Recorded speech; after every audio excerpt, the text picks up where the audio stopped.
The fundamental unit of life, जहाँ पर हम डिस्कस करेंगे बेटा सेल्स के बारे में।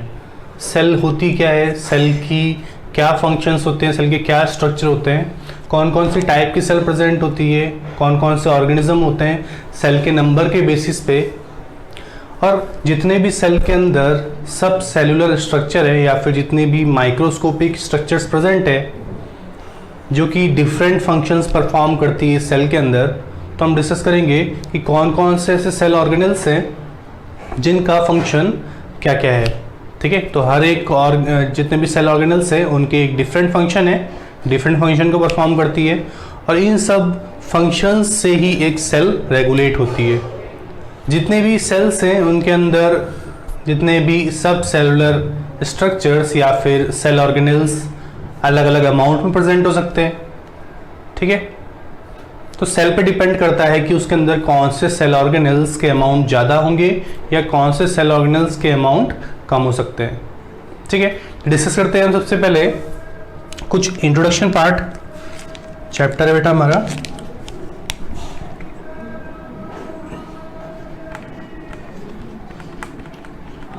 द फंडामेंटल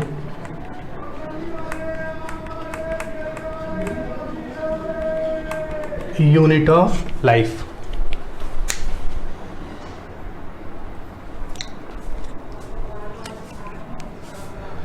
तो इंट्रोडक्शन पार्ट डिस्कस करते हैं हम सबसे पहले। सेल होती क्या है बेटा, तो आपको पता है, आपने पहले भी सेल चैप्टर के बारे में थोड़ा पढ़ा हुआ है।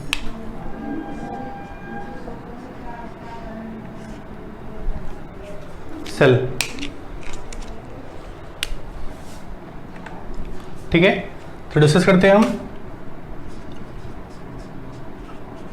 Cell is the main structural and functional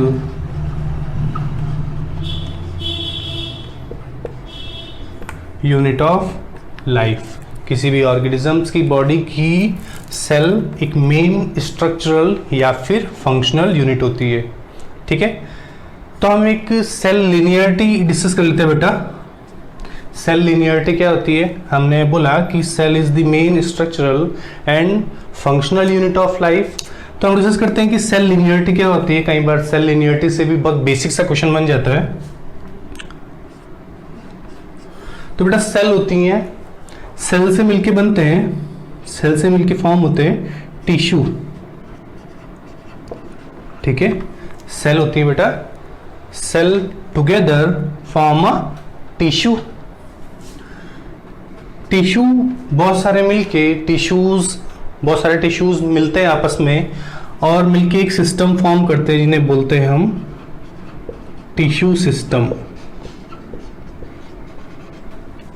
ऐसे ही बहुत सारे टिश्यू सिस्टम आपस में मिलते हैं और एक ऑर्गन बनाते हैं। क्या बनाते हैं? एक ऑर्गन। ठीक है, सेल्स मिलके टिश्यूज फॉर्म करते हैं, टिश्यूज मिलके टिश्यू सिस्टम फॉर्म करते हैं, टिश्यू सिस्टम मिलके ऑर्गन फॉर्म करते हैं और बहुत सारे ऑर्गन मिलके एक ऑर्गन सिस्टम को मेंटेन करते हैं। ऑर्गन मिलके एक ऑर्गन सिस्टम को मेंटेन करते हैं। तो सिस्टम क्या होता है? ठीक है, what do you mean by system? System का मतलब क्या होता है? सिस्टम होता है बहुत सारे कंपोनेंट से मिलके जो बनता है। ठीक है, बहुत सारे कंपोनेंट्स मिलके एक सिस्टम फॉर्म करते हैं। तो सेल है, सेल से मिलके बना है बेटा टिश्यू, टिश्यू से मिलके बना है टिश्यू सिस्टम, टिश्यू सिस्टम से मिलके बने ऑर्गन और ऑर्गन से मिलके बना है ऑर्गन सिस्टम।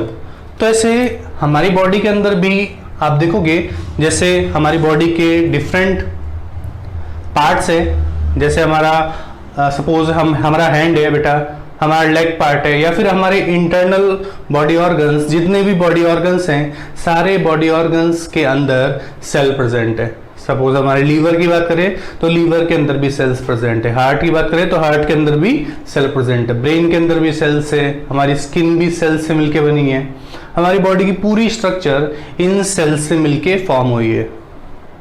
तो सेल्स है हमारी बॉडी की बेसिक यूनिट। ठीक है, सेल क्या है हमारी बॉडी की basic unit. Cell is basic unit of all living organism. जितने भी ऑर्गेनिज्म है उनकी बॉडी की जो बेसिक यूनिट है वो सेल से मिलकर बना है। जितने भी लिविंग ऑर्गेनिज्म है, जितने भी हमारे अर्थ पे लिविंग ऑर्गेनिज्म है, सारे लिविंग ऑर्गेनिज्म इस सेल से मिलके बने हैं। ठीक है, आगे हम कुछ साइंटिस्ट के नाम भी पढ़ने वाले हैं बेटा। साइंटिस्ट इंपॉर्टेंट है इस चैप्टर के अंदर। जितने मैं साइंटिस्ट के नाम लिखाऊंगा आपको, वो आपको सारे लर्न करने हैं, क्योंकि कई बार वहां से भी सिंपली क्वेश्चन फॉर्म हो जाते हैं, है ना। बहुत सिंपल सिंपल से क्वेश्चन फॉर्म होते हैं। और सेल चैप्टर जो बहुत बेसिक चैप्टर है, हम इस चैप्टर को बहुत ही थोड़ा सा आराम से चलेंगे। बाद में जो चैप्टर है हम उसमें थोड़ा सा स्पीड पकड़ सकते हैं, लेकिन ये जो सेल चैप्टर है ये बेसिक चैप्टर है। आपको ये चैप्टर समझ में आएगा तो बाकी चैप्टर के अंदर जब ये इस सेल का पार्ट आता है तो आपको इजीली वहां पर समझ में आएगा। ठीक है, तो हमने क्या देखा कि सेल क्या होती है बेटा। तो सेल हमारी बॉडी की एक बेसिक यूनिट होती है। हमारे जितने भी बॉडी के ऑर्गन्स हैं, हमारे जितने भी बॉडी के पार्ट्स हैं, वो सब मिलके बने सेल से, है ना। स्ट्रक्चरल और फंक्शनल का मतलब क्या है। Cell is main structural and functional unit of life या फंडामेंटल यूनिट ऑफ लाइफ। इसका मतलब क्या है बेटा स्ट्रक्चरल और फंक्शनल यूनिट का मतलब। तो स्ट्रक्चरल का मतलब है कि सेल से ही मिलके स्ट्रक्चर बनी है। हमारी बॉडी में जितने भी पार्ट्स हैं या हमारी स्ट्रक्चर जितनी भी है वो सब किससे मिलके बनी है, तो सेल से मिलके बनी है। क्लियर। हमारे बॉडी के अंदर फंक्शनल यूनिट भी क्या है, सेल है। मतलब हमारे जितने भी बॉडी के ऑर्गन्स हैं या हमारे बॉडी के ऑर्गन्स के अंदर, कुछ बॉडी के ऑर्गन्स के अंदर डिफरेंट टाइप की सेल्स प्रेजेंट है।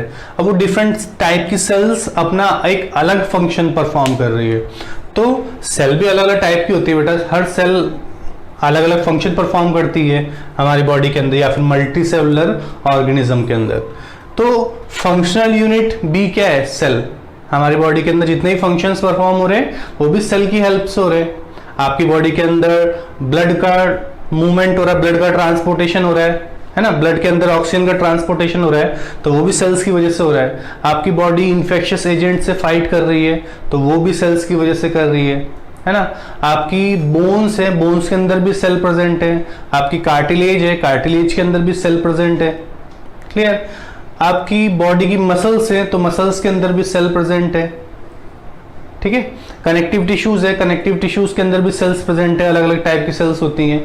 तो बेटा हम एक सेल लिनियरिटी को डिस्कस कर रहे हैं यहाँ पर कि सेल लिनियरिटी का मतलब क्या होता है। ठीक है, सेल से मिलके बनते हैं टिश्यूज, टिश्यूज से मिलके बनता है टिश्यू सिस्टम, टिश्यू सिस्टम से मिलके बनता है ऑर्गन, ऑर्गन से मिलके बनता है एक ऑर्गन सिस्टम। और बेटा ऑर्गन सिस्टम से मिलके क्या फॉर्म होता है, एक ऑर्गेनिज्म। क्या फॉर्म होता है, एक ऑर्गेनिज्म।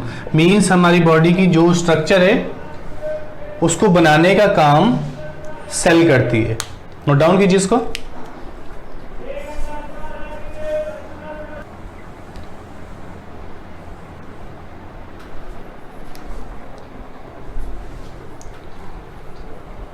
ठीक है बेटा, यहां तक आपको समझ में आया सेल क्या होती है।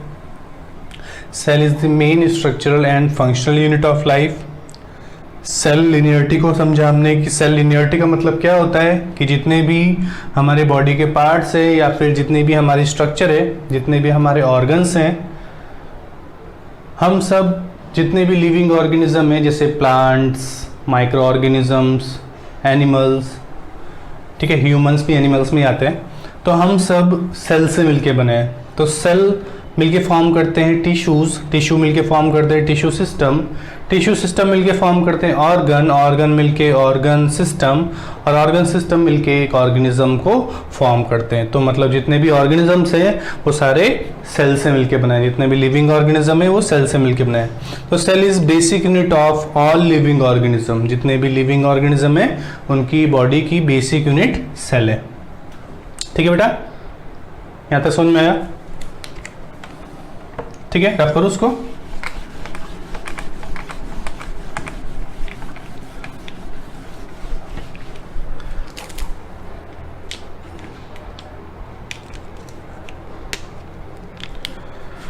ठीक है, नेक्स्ट पॉइंट लिखते हैं बेटा हम, there are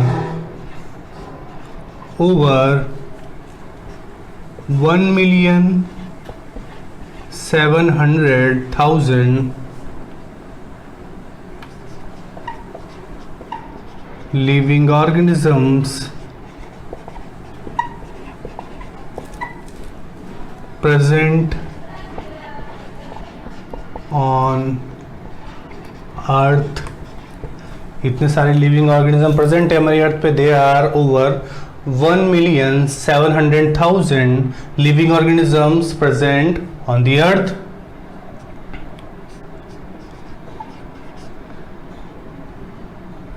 they are distinct in the form of development, structure, ठीक है, एंड हेरिडिटी। ठीक है, जितने भी लिविंग ऑर्गेनिज्म प्रेजेंट है हमारी अर्थ पे वो सब अलग है। इतने तरह के लिविंग ऑर्गेनिज्म हमारी अर्थ प्रेजेंट है और ये सारे लिविंग ऑर्गेनिज्म एक दूसरे से अलग है। ठीक है, अलग अलग लिविंग ऑर्गेनिज्म एक दूसरे से अलग है। अलग किस वे में, किस फॉर्म में अलग है? तो हमारी बॉडी की मॉर्फोलॉजी, ठीक है, बनावट अलग अलग है बेटा, स्ट्रक्चर अलग अलग है, सेल्स के नंबर अलग अलग है। अब एक ट्री के अंदर और एक जो छोटा सा मोनोकोट प्लांट है बेटा, उसके अंदर दोनों में सेल्स के नंबर क्या होंगे? बिल्कुल अलग। ठीक है, अलग अलग इंसेक्ट है, अलग अलग इंसेक्ट के अंदर नंबर सेल्स क्या होंगे? अलग। क्लियर? तो डिस्टिंक्ट किस फॉर्म में, अलग किस फॉर्म में? तो डेवलपमेंट की फॉर्म में, स्ट्रक्चर और हेरिडिटी की फॉर्म में। मेरा जेनेटिक मटेरियल अलग है, किसी और इंडिविजुअल का जेनेटिक मटेरियल अलग हो सकता है। एक इंसेक्ट का जेनेटिक मटेरियल अलग हो सकता है और दूसरे इंसेक्ट का जेनेटिक मटेरियल अलग हो सकता है। तो बेटा हम सब एक दूसरे से अलग हैं। अलग किस फॉर्म में? तो डेवलपमेंट, हमारा डेवलपमेंट अलग होता है ह्यूमंस का, और एक इंसेक्ट का डेवलपमेंट अलग तरीके से होता है। ठीक है, एक एग्जाम्पल है। स्ट्रक्चर, ऐसे ही मेरा स्ट्रक्चर अलग है, किसी और ऑर्गेनिजम्स का स्ट्रक्चर अलग है। हेरिडिटी भी हम दोनों की अलग है ना। मेरा जेनेटिक मटेरियल अलग प्रेजेंट है, दूसरे किसी ऑर्गेनिज्म का अलग जेनेटिक मटेरियल हो सकता है। तो इतने सारे लिविंग ऑर्गेनिज्म में हम सब में एक दूसरे से चेंज क्या है? तो चेंज ये सब है। नोट डाउन कीजिए।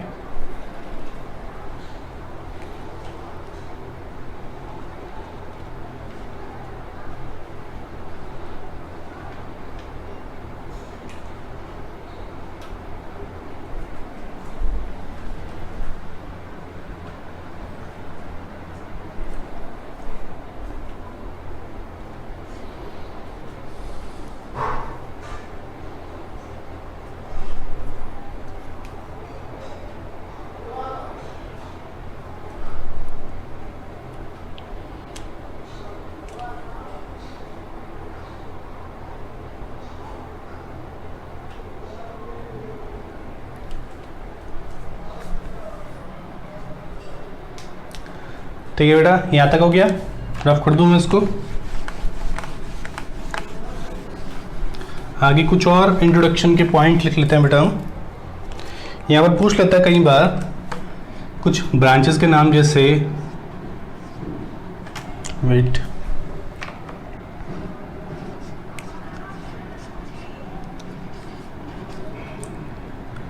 जैसे पूछ लेता है साइटोलॉजी का मतलब क्या है बेटा। ठीक है, तो साइटोलॉजी एक बायोलॉजी की ब्रांच है। और किसकी स्टडी? लॉजी का मतलब क्या होता है बेटा? जहां पर भी आपको जिस टर्मिनोलॉजी में लॉजी वर्ड लिखा हुआ दिखे तो उसका मतलब होता है स्टडी ऑफ। ठीक है, तो study of cell and study of cell structure and cell organelles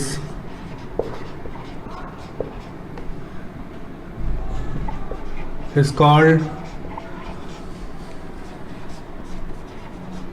cytology, study of structure and cell organelle is called cytology. तो साइटोलॉजी, साइटो का मतलब क्या है बेटा? सेल, लॉजी का मतलब स्टडी। तो सेल की स्टडी, सेल के स्ट्रक्चर की स्टडी, सेल के अंदर जितने भी सब सेलुलर स्ट्रक्चर है जिन्हें बोलते हैं हम सेल ऑर्गेनेल्स, तो सेल ऑर्गेनेल्स की स्टडी। ठीक है बेटा। अब हम जो पढ़ रहे हैं बेटा, होमी बाबा के लिए सिलेबस पढ़ रहे हैं, ये बहुत वास्ट सिलेबस है, तो काफ़ी सारे पॉइंट जो है मैं आपको बताता हूँ, लेकिन हम सपोज लिखते नहीं है। अगर आपको उन पॉइंट को अगर आपको नहीं याद रहते हैं तो आपको नोट डाउन कर लेना है उन पॉइंट को। ठीक है, हम सारे पॉइंट्स नहीं लिखते हुए चल सकते हैं, हाँ हम डिस्कस सारे पॉइंट करेंगे, ये एक गारंटी है। ठीक है, तो साइटोलॉजी, साइटोलॉजी का मतलब क्या है बेटा? Study of the structure and cell organelles of the cell. Cell के जितने भी स्ट्रक्चर है बेटा और जितने भी सेल ऑर्गेनेल्स हैं उन सबके स्ट्रक्चर की स्टडी को बोलते हैं हम साइटोलॉजी। इसके बाद में हम डिस्कस करते हैं सेल बायोलॉजी। ठीक है, इसके बाद डिस्कस करते हैं हम सेल बायोलॉजी।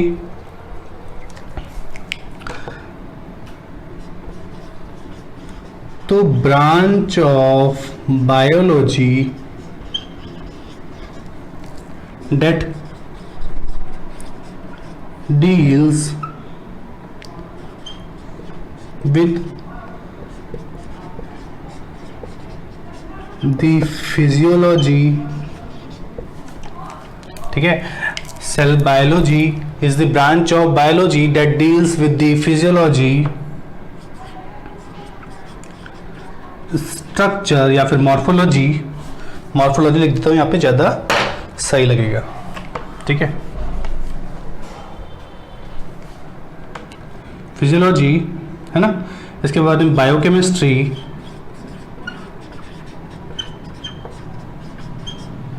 ठीक है बेटा, बायोकेमिस्ट्री,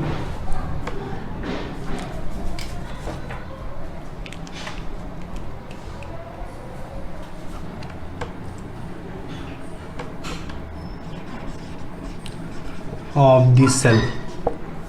ठीक है, तो branch of biology that deals with the physiology biochemistry of the cell. यहाँ पर सेल के जितने भी स्ट्रक्चर है उसको भी डिस्कस करते हैं और साथ ही साथ में उनमें कौन कौन से टाइप के केमिकल्स प्रेजेंट है उनको भी डिस्कस करते हैं। तो इसे बोलते हैं हम सेल बायोलॉजी। तो दोनों में क्या डिफरेंस है?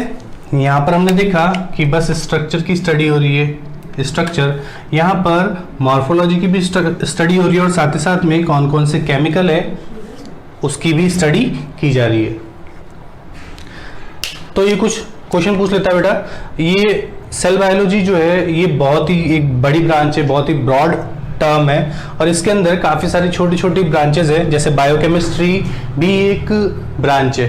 ठीक है, तो बायोकेमिस्ट्री भी सेल बायोलॉजी के अंदर ही आती है, साइटोलॉजी भी सेल बायोलॉजी के अंदर आती है, इवोल्यूशन में जो हम पढ़ते हैं बायोलॉजी वो भी सेल बायोलॉजी के अंदर आती है। तो जितने भी आप सेल से रिलेटेड जितनी भी चीज़ों को डिस्कस कर रहे हैं, सेल के बारे में, सेल की स्ट्रक्चर कैसी है, सेल के अंदर कौन कौन से सेल ऑर्गेनल्स है उनके बारे में अगर डिस्कस कर रहे हैं, उनमें कौन कौन से केमिकल्स हैं, उनका इवोल्यूशन कैसे हुआ है, कैसे प्रोकैरियोट और यूकैरियोट ऑर्गेनिज्म फॉर्म हुए हैं, तो ये सब डिस्कस करते हैं हम सेल बायोलॉजी के अंदर। तो अलग अलग इसको इजी वे में पढ़ने के लिए काफ़ी सारी और ब्रांचेस इसके अंदर बनाई गई हैं। ठीक है, जैसे साइटोलॉजी भी इस सेल बायोलॉजी का ही पार्ट है। तो branch of biology that deals with the physiology, biochemistry and the evolution of the cell is called cell biology. Note down कीजिए बेटा।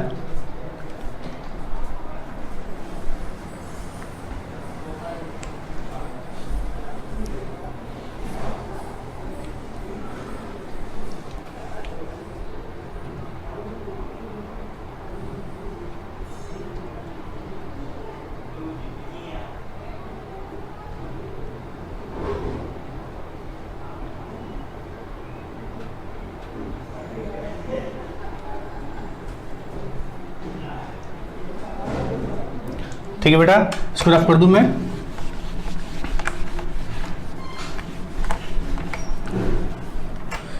इसके बाद डिस्कस करते हैं हम डिस्कवरी। ठीक है, सेल डिस्कवरी, बस अभी हम सेल डिस्कवरी की बात करते हैं। Cell discovery. तो सेल को फर्स्ट देखने वाले या ऑब्जर्व करने वाले और डिस्कवर करने वाले साइंटिस्ट थे बेटा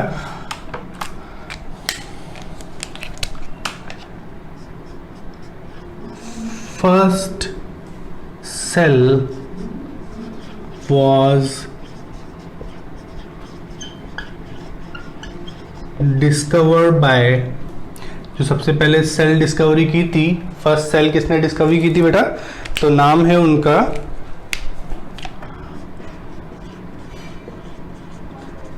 रॉबर्ट हुक। ठीक है, फर्स्ट सेल को डिस्कवर करने वाले साइंटिस्ट का नाम क्या है, तो फर्स्ट सेल को डिस्कवर करने वाले साइंटिस्ट का नाम है रॉबर्ट हुक। लेकिन एक्चुअली में इन्होंने जो सेल लिखी थी, इन्होंने क्या किया बेटा कि प्लांट के जो प्लांट था उसके बार्क वाले पोर्शन को सेपरेट किया, और बार्क की सेल्स को बोलते हैं बेटा हम कॉर्क सेल। ठीक है, ट्री का जो आप ब्राउन पार्ट देखते हैं उसे बोलते हैं हम बार्क, और उस बार्क की सेल्स को बोलते हैं हम कॉर्क सेल। क्या बोलते हैं, जो बार्क होता है बेटा ट्री का, इस बार्क की सेल्स को, ठीक है, इस बार्क की सेल को बोलते हैं हम कॉर्क सेल। ठीक है, अब ये जो कॉर्क सेल होती है बेटा, है ना, बार्क का पार्ट होता है, तो जैसे ही इसमें सेकेंडरी ग्रोथ होती है, प्राइमरी ग्रोथ के टाइम पे ये हमेशा लिविंग होता है, लेकिन जैसे इसमें सेकेंडरी ग्रोथ होती है तो ये कॉर्क सेल कैसी हो जाती है बेटा, डेड। कैसी हो जाती है, डेड, क्योंकि इसमें क्या हो जाती है, सेकेंडरी ग्रोथ। हम पढ़ेंगे आगे टिश्यू चैप्टर के अंदर कि सेकेंडरी ग्रोथ और प्राइमरी ग्रोथ का मतलब क्या होता है। तो जैसे बेटा इसमें सेकेंडरी ग्रोथ होती है, जैसे ये मैच्योर होती है तो ये डेड हो जाती है, इसका जितना प्रोटोप्लाज्म है वो ड्राई हो जाता है। अब चूंकि ये बेटा प्लांट सेल है, प्लांट सेल के आपको पता है सबसे आउटर मोस्ट कवरिंग सेल की होती है सेल वॉल। ठीक है, प्लांट में सबसे आउटर मोस्ट कवरिंग होती है सेल वॉल की। अभी हम डिस्कस करेंगे एनिमल सेल और प्लांट सेल में क्या डिफरेंस है, तब आपको समझ में आएगा कि प्लांट सेल में सेल वॉल प्रेजेंट होती है और एल्गीज में भी सेल वॉल प्रेजेंट होती है और सबसे आउटर मोस्ट लेयर होती है। तो ऐसे ही इस कॉर्क के अंदर भी सेल वॉल प्रेजेंट थी। ठीक है, अब जब इन्होंने देखा, इस कॉर्क सेल को ऑब्जर्व किया, जब इन्होंने इस कॉर्क सेल को ऑब्जर्व किया बेटा, तो यहां पे दिखा कि इस तरीके से छोटे छोटे से कंपार्टमेंट प्रेजेंट है, इस तरीके से छोटे छोटे कंपार्टमेंट प्रेजेंट है। ठीक है, ये कुछ मैंने बनाया इस तरीके से छोटे छोटे कंपार्टमेंट प्रेजेंट थे। जब इन्होंने देखा, इन्होंने सबसे पहले लेबोरेटरी में जो आप माइक्रोस्कोप देखते हैं, लेबोरेटरी माइक्रोस्कोप को सबसे पहले बनाने वाले, कंस्ट्रक्ट करने वाले जो साइंटिस्ट थे उनका भी नाम रॉबर्ट हुक ही है। ठीक है, तो रॉबर्ट हुक ने एक माइक्रोस्कोप बनाया था बेटा, और उस माइक्रोस्कोप से इन्होंने बार्क, जो बेटा प्लांट का जो बार्क पोर्शन होता है ब्राउन वाला, उसको सेपरेट किया, और सेपरेट करने के बाद में उसका कुछ छोटा सा बहुत ही मिनी सेक्शन लिया। मिनी सेक्शन लेने के बाद में उसको जब उसने माइक्रोस्कोप के थ्रू ऑब्जर्व किया, तो ऑब्जर्व करने पे इस तरीके से छोटे छोटे स्ट्रक्चर दिखाई दी। किस टाइप की स्ट्रक्चर बेटा, इन्होंने बोला कि कुछ हनी कॉम्ब लाइक स्ट्रक्चर है। कैसी स्ट्रक्चर है, हनी कॉम्ब लाइक स्ट्रक्चर। ठीक है, कैसी स्ट्रक्चर बेटा, हनी कॉम्ब लाइक स्ट्रक्चर। और इस हनी कॉम्ब लाइक स्ट्रक्चर को जब इन्होंने आगे देखा कि ये क्या है हनी कॉम्ब लाइक स्ट्रक्चर, इसके अंदर छोटे छोटे से कंपार्टमेंट से दिख रहा है कि यहाँ पर क्या है बेटा, छोटे छोटे से कंपार्टमेंट है, ये छोटे छोटे से कंपार्टमेंट। तो इन छोटे छोटे से कंपार्टमेंट को इन्होंने नाम दिया, इन छोटे छोटे कंपार्टमेंट्स को इन्होंने नाम दिया सेल्यूलाई। क्या नाम दिया बेटा, सेल्यूलाई। सेल्यूलाई एक लैटिन वर्ड था और इसको ही बाद में कहा गया सेल। ठीक है, इसको ही बाद में कहा गया सेल। तो इंग्लिश में ट्रांसलेशन इसका क्या है, इंग्लिश में इसको समझा गया सेल्यूलाई का मतलब क्या है, तो क्या है मतलब इसका, सेल। तो मतलब आप समझ सकते हैं कि सेल वर्ड भी इसी रॉबर्ट हुक ने दिया। अब बाद में जब पता चला धीरे धीरे कि बेटा ये जो देखा इसने रॉबर्ट हुक ने, ये सेल नहीं थी, एक्चुअली में ये क्या था, ये सेल के ऊपर की कवरिंग थी। ये क्या था, सेल के ऊपर की कवरिंग थी। इस तरीके से सेल के ऊपर की कवरिंग थी, सेल वॉल थी। क्या थी बेटा, सेल वॉल। आगे डिस्कस करेंगे हम सेल वॉल क्या होता है। तो इस तरीके से ये एक कवरिंग थी जो सेल को कवर करने का काम कर रही थी। तो उस टाइम तो इन्होंने इसको बोल दिया कि ये सेल है, लेकिन एक्चुअली में इन्होंने सेल को नहीं डिस्कवर किया था, इन्होंने डिस्कवर किया था सेल वॉल को। ठीक है, ये क्या थी, ये थी सेल वॉल। ठीक है, तो एक्चुअली में इन्होंने जो ऑब्जर्व किया था, इन्होंने जो देखा था वो सेल वॉल थी, ना कि सेल थी। इन्होंने सेल को नहीं देखा था, इन्होंने सेल वॉल को देखा था। तो सेल वॉल की भी डिस्कवरी का क्रेडिट किसको जाता है, रॉबर्ट हुक को। सेल वर्ड भी रॉबर्ट हुक ने दिया और सेल वॉल की डिस्कवरी भी रॉबर्ट हुक ने ही की। तो एक बार दोबारा से हम समझते हैं बेटा, हमने क्या क्या अभी डिस्कस किया है कि सेल डिस्कवरी वाला पार्ट कवर कर रहे हैं बेटा हम, कि सेल को डिस्कवर करने वाले जो साइंटिस्ट थे वो थे रॉबर्ट हुक। लेकिन इस रॉबर्ट हुक ने जो सेल को डिस्कवर किया, ये कैसी सेल थी, कैसी सेल थी बेटा, इसको हम और स्पेसिफाई करें तो कैसी सेल थी ये सेल थी डेड सेल। कैसी थी बेटा, ये थी डेड सेल। तो डेड सेल को डिस्कवर करने वाले साइंटिस्ट थे रॉबर्ट हुक। और रॉबर्ट हुक ने क्या किया, कैसे सेल देखी, तो बेटा इन्होंने क्या किया कि एक प्लांट, ठीक है बेटा, एक प्लांट की जो ब्राउन वाला पार्ट होता है बेटा, स्टेम होती ना प्लांट की, उसमें जो ब्राउन वाला पार्ट होता है, उस ब्राउन वाले पार्ट को थोड़ा सा अलग किया। ठीक है, अलग करने के बाद में उसका छोटा सा मिनी सेक्शन लिया। मिनी सेक्शन लेने के बाद में अब इस बार्क वाला जो पार्ट है, ब्राउन पार्ट, इसकी सेल्स को बोलते हैं बेटा हम कॉर्क सेल। तो इन्होंने कॉर्क सेल को ऑब्जर्व किया था। कई बार पूछ लेता है कौन सी सेल को ऑब्जर्व किया था, तो कॉर्क सेल को ऑब्जर्व किया था, है ना। हम पढ़ेंगे नेक्स्ट चैप्टर टिश्यू के अंदर, तो आपको समझ में आएगा कॉर्क का मतलब क्या होता है। आपके बहुत सारी चीजें वहां पर भी क्लियर होगी, वो भी बहुत बेसिक चैप्टर है। तो कॉर्क को ऑब्जर्व किया था, ऑब्जर्व करने पे इस तरीके की स्ट्रक्चर दिखाई दी। उसने देखा कि कैसी स्ट्रक्चर है ये, बिल्कुल जैसे बी हाइव होती है ना, मधुमक्खी का छत्ता जैसा होता है, उसकी तरह यहाँ पर स्ट्रक्चर दिखाई दे रही है। तो कैसा स्ट्रक्चर है, हनी कॉम्ब लाइक स्ट्रक्चर। इन्होंने देखते ही बोला कि जो सेल है, सेल्स का स्ट्रक्चर कैसा है, हनी कॉम्ब लाइक स्ट्रक्चर है, बहुत सारे छोटे छोटे से कंपार्टमेंट्स हैं। अभी छोटे छोटे से जो कंपार्टमेंट है, इसको नाम दिया इसने रॉबर्ट हुक ने सेलुलाई। अब सेलुलाई एक लैटिन टर्म थी, पहले की जो जितने भी वर्ड टर्मिनोलॉजी बनती थी सारी, वो कैसे बनती थी बेटा, लैटिन में। ठीक है, पहले इंग्लिश लैंग्वेज नहीं थी, बाद में उसको इंग्लिश में कन्वर्ट किया गया, तो उसका पता चला कि सेलुलाई का मतलब क्या है, सेल। ठीक है, इसके बाद में एक्चुअली में हुआ क्या था कि रॉबर्ट हुक ने देखा था कॉर्क सेल को। और कॉर्क सेल क्या है बेटा, हमेशा डेड सेल्स होती हैं। ठीक है, जब भी इनमें सेकेंडरी ग्रोथ होती है कॉर्क सेल में, तो ये कॉर्क सेल हमेशा डेड होती है।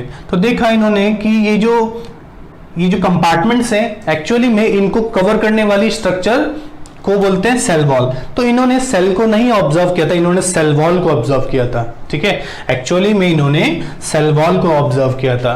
ठीक है, कई बार आपसे क्वेश्चन पूछता है कि फर्स्ट सेल को किसने ऑब्जर्व किया, तो नाम आएगा रॉबर्ट हुक। क्वेश्चन आ गया आपसे फर्स्ट डेड सेल को किसने ऑब्जर्व किया, तो नाम आएगा रॉबर्ट हुक।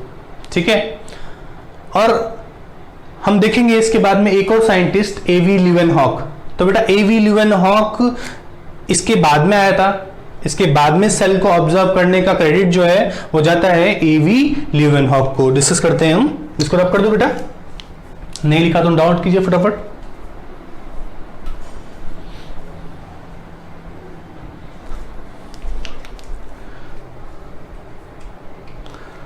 ठीक है, लिख लेते हैं हम आगे एक और साइंटिस्ट का नाम, रफ कर रहा हूं उसको मैं।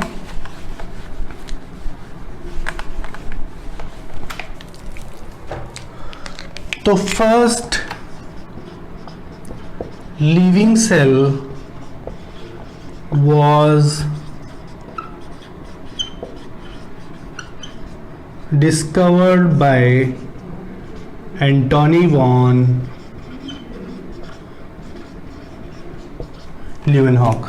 ठीक है, एंटोनी वॉन ल्यूवेनहॉक। तो ये एक और दूसरे साइंटिस्ट थे, एवी ल्यूवेनहॉक। एवी ल्यूवेनहॉक आए थे इन रॉबर्ट हुक के बाद में। रॉबर्ट हुक ने माइक्रोस्कोप को कंस्ट्रक्ट किया था, लेकिन उसकी जो मैग्नीफाइंग पावर थी वो थोड़ी कम थी, तो इसीलिए उसके बाद में एक नेक्स्ट साइंटिस्ट आए थे जिनका नाम है एवी ल्यूवेनहॉक, एंटोनी वॉन ल्यूवेनहॉक। और एंटोनी वॉन ल्यूवेनहॉक ने फर्स्ट टाइम कैसी सेल को डिस्कवर किया था? ये सेल थी बेटा लिविंग। कैसी सेल थी ये? लिविंग। आगे डिस्कस करेंगे हम नेक्स्ट क्लास में कौन सी सेल थी, लेकिन बस अभी आपको इतना पता करना है कि डेड सेल को किसने डिस्कवर किया और लिविंग सेल को किसने डिस्कवर किया। तो लिविंग सेल को डिस्कवर करने वाले या फिर ऑब्जर्व करने वाले जो साइंटिस्ट थे उनका नाम है एवी ल्यूवेनहॉक, एंटोनी वॉन ल्यूवेनहॉक। ठीक है, तो क्वेश्चन कैसे कैसे बनते हैं यहाँ पर? फर्स्ट क्वेश्चन बनता है बेटा कि सबसे पहले सेल को डिस्कवर किसने किया, तो हमें नहीं देखना है कि डेड है या लिविंग है, हमें आंसर लगाना है रॉबर्ट हुक। सेकेंड क्वेश्चन बनता है यहां से कि किसने सबसे